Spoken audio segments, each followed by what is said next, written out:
bahkan partai lain ketua umumnya banyak Ya, yang ditangkap jadi tersangka dan it happens dipenjara lah ya, juga. it Ya, happens, it ya. happen. Jadi Ya. hukum itu tidak membanding-bandingkan siapa-siapa. Dan jika sudah begini, siapa yang akan disalahkan dan siapa yang akan menyangkal? Karena seperti yang kita ketahui bahwa sudah sangat jelas nampak di depan mata. Bahkan kali ini masyarakat luas seperti kita, rakyat sipil seperti kita pun bisa melihat bagaimana pembangkangan tersebut terjadi. Seperti yang kita ketahui bahwa acara retreat di Magelang memang sebenarnya sudah diagendakan oleh pemerintah pusat atau dalam hal ini Pak Presiden Prabowo Subianto.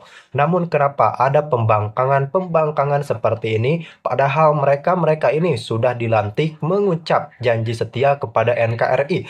Lalu kenapa ketika ada instruksi dari ketua umum langsung mengendorkan niat mereka untuk berangkat ke Magelang pada hari itu juga.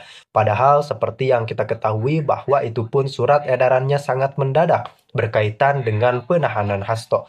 Apakah ini sebuah pembangkangan atau tidak? Jelaskan pendapat Anda di kolom komentar. Namun jika bertanya kepada saya, jelas ini sebuah pembangkangan yang seperti kita tahu bahwa agenda retreat ini untuk menyelaraskan kesinergitasan antara pemerintah pusat dan daerah. Namun apa yang terjadi jika hal-hal krusial, kecil namun krusial seperti ini bisa disalahartikan bahkan dijadikan momentum untuk melawan kepemimpinan Presiden Prabowo Subianto. Kenapa disebut dijadikan momentum? Karena memang PDI Perjuangan tengah mengalami situasi sulit atas penahanan yang dilakukan terhadap Hasto Kristianto. Lalu PDI Perjuangan memandang kegiatan retreat ini merupakan agenda pusat dan mereka memanfaatkan hal tersebut untuk menyuarakan kekecewaan mereka terhadap penahanan Hasto. Padahal seperti yang kita ketahui bahwa KPK sangat terbuka untuk menjelaskan bagaimana Hasto berlaku dalam tindak pidana tersebut dan KPK pun tidak bisa sembarangan melakukan penahanan terhadap saudara Hasto. Tentu saja harus ada bukti yang relevan dan dapat dipertanggungjawabkan rekan-rekan sekalian. Jadi keputusan KPK tidak salah dan tepat. Kemudian adapun retreat ya harus diikuti. Tidak boleh kita bersikap tidak sportif seperti ini. Bahkan ex dari orang dalam PDI Perjuangan membongkar itu semua, mengutarakan kekecewaan mereka terhadap Megawati. Bahkan kita tahu bahwa ex kader PDI Perjuangan pula yang sujud syukur atas penahanan Hasto Kristianto. Nah, kita melihat apakah ada perpecahan tersendiri di internal partai tersebut. Langsung kita simak informasinya. Saya juga melihat dari jauh ya Pak ya. Tapi saya punya persepsi tersendiri karena saya pernah jadi orang dalam, saya kenal baik dengan Ibu Mega, ya. Dan kalau masalah Hasto dijadikan tersangka, itu sebetulnya tanpa melihat materi perkaranya, saya tidak ikut masuk dalam materi perkara.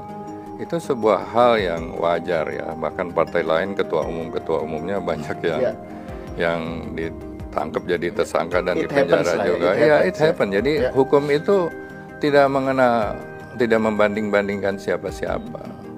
Nah, kasus Hasto khususnya yang saya tangkap dari pembicaraan mantan penyidik KPK itu kenapa 4 tahun ya sudah berlaku? Karena dulu memang dilindungi gitu loh. Ya, terutama ketua KPK yang namanya Firly Bahuri katanya ya. Itu kan juga beliau dipilih di fraksi-fraksi DPR kan. Dan kursi yang terbanyak biasanya memilih ketua umumnya gitu loh. Makanya mendapat perlindungan di situ. Tapi setelah sudah tidak ada, wajar saja dimulain lagi. Jadi jangan dijadikan alasan kok baru dibuka lagi gitu loh. Itu satu ya. Yang kedua, kenapa setelah itu acara retreatnya Prabowo ya pemimpin daerah dari PDIP tidak perlu datang gitu, diminta tidak datang. Itu kan bukan sebuah aksi tapi sebuah reaksi dari penahanan Hasto kan. Ya, ini artinya apa? itu memberikan suatu signal bahwa ini loh, kecuali ada negosiasi, tawar menawar gitu loh. Bisa Hasto dibebaskan, kalau enggak gue punya kekuatan gini loh. Ya, padahal Mas, yang dirugikan itu PDIP sendiri. Ya, karena mungkin idenya Presiden Prabowo itu ingin membangun Indonesia bersama-sama, ya, gotong royong. Nah, gotong royong ini kan ajaran Bung Karno yang paling hakiki, mendasar. Maksudnya gotong royong dari bupati, gubernur, ya, presiden, menteri, semua gotong royong membangun Indonesia. Satu langkah, satu arah gitu loh. Dan itu juga akan dijelaskan. Masalah anggaran, kan banyak pimpinan daerah yang baru dipilih. Tidak mengerti mekanisme anggaran negara, tidak mengerti nanti mengeluarkan perda-perda yang bertentangan, ya, atau dianggap disersi, berlawanan dengan undang-undang dan lain sebagainya. Itu adalah tujuan untuk retreat bersama-sama. Kan pembicaranya juga banyak di situ. Nah, gotong royong lah. Kalau PDIP tidak suka gotong royong, berarti tidak mengikuti ajaran Bung Karno, ya. Ini sangat penting, ya, karena kita lihat banyak sekali wali kota, bupati yang diserok oleh KPK dengan mudah. Bahkan terakhir wali kota Semarang dari PDIP dengan ketua komisi D di Semarang, suami istri, itu kan karena persepsi yang tidak dimengerti, pengetahuan yang kurang baik. Nah, ini yang harus disatukan. Jadi memang gotong royong itu bukan, bahkan Mbak Mega sendiri menamakan kabinetnya kabinet gotong royong. Ya, ini saya kaget karena saya mengharapkan PDIP menjadi oposisi. Tapi oposisi yang gotong royong itu oposisi yang konstruktif. Ya, mengkritik kebijakan, memberikan usulan, bukan oposisi yang destruktif seperti ini. Ini bukan oposisi yang gotong royong. Gotong royong membangun bangsa, walaupun menjadi oposisi itu gotong royong. Ini kayak insubordinasi. Persis seperti itu. Jadi yang dirugikan sebetulnya yang tidak ikut lah, karena ini adalah sebuah memperkaya wawasan, ya kan? Jangan sampai nanti nggak ngerti anggaran dasar, APBD, tidak mengerti, lalu main dipakai aja, ketangkap. Kan banyak yang lugu-lugu nih. Ya.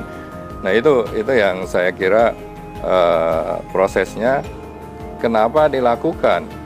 Mungkin karena Hasto ditangkap. Mungkin diharapkan Presiden Prabowo mengintervensi KPK. Ya kan diharapkan dengan ini, kalau lu nggak intervensi, gue kasih lihat kekuasaan ini. Padahal intervensi itu kan dilarang. Nah ini juga sangat mengecewakan lah.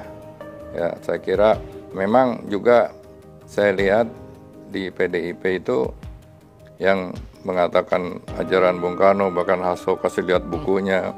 Ada satu lagi yang hak prerogatif. Hak prerogatif ketua umum, ya. Ketua umum itu berlawanan dengan ajaran Bung Karno. Memilih calon presiden terserah, tergantung seorang diri. Padahal Bung Karno mengajarkan musyawarah untuk mufakat. Tidak ada itu hak prerogatif. Jadi saya juga sebagai orang yang berdarah-darah, ya, mengorbankan banyak waktu saya muda dan uang dan lain sebagainya, itu agak sedih juga melihat arah PDIP seperti ini. Megawati berhasil mempertahankan kursi ketua umumnya, tapi PDIP tidak berhasil ikut membangun negara dan bangsa dalam hal demokrasi, dalam hal ekonomi dan lain sebagainya. Bahkan tidak ikut membangun tradisi demokrasi di dalam partainya sendiri. Itu ya? yang penting, karena kan partai itu dianggap pilar demokrasi. Ya. Apalagi sekarang menuduh-nuduh mungkin mantan Presiden Jokowi, ya, bahwa memperlemah KPK. Ya, itu videonya Hasto kan. Betul. Sekarang yang membuat undang-undang siapa? Yang memiliki hak legislasi siapa? Kan DPR. Ketua DPR siapa? Dari PDIP kan. Dan juga kalau tidak setuju bisa mengatakan saya tidak setuju ini. Kalau yang lain setuju, dia sendiri tidak setuju dan kurang suara, minder haste nota aja atau dissenting opinion. Kasih lihat aku nggak setuju nih. Kok dulu diam-diam aja, apalagi katanya pernah tidak setuju untuk 3 periode ya. Kenapa ini tidak diterapkan gitu loh? Itu kan benar apa enggak saya juga nggak tahu, tapi kenyataan strukturnya ya begitu. Jadi DPR itu memiliki kekuasaan legislasi yang luar biasa, memilih ketua KPK. Kalau tidak setuju dengan ketua KPK yang sekarang, kan fit and proper test bilang saya tidak setuju, tolong nggak balikin lagi aja, ganti aja. Ya kan, itu kan kenapa ada fit and proper test, ada pemilihan di DPR. Karena dia diberikan kekuasaan juga, gotong royong bersama-sama. Jangan setelah mereka dirugikan menuduh-nuduh orang, ini orangnya ini orangnya ini. Padahal semua itu gotong royong sesuai dengan ajaran Bung Karno, demokrasi kita. Seleksi dilakukan presiden, fit and proper test dilakukan oleh DPR, pemilihan pun oleh DPR. Yang memiliki kursi banyak akan dapat jatah ketuanya, yang lain wakil ketua. Itu udah biasa, tapi hak-hak kekuasaan itu juga harus disertai oleh tanggung jawab. Ya. Jadi memang saya kira kasus Hasto ini sangat menarik lah. Ya, kita lihat nanti perkembangannya seperti apa.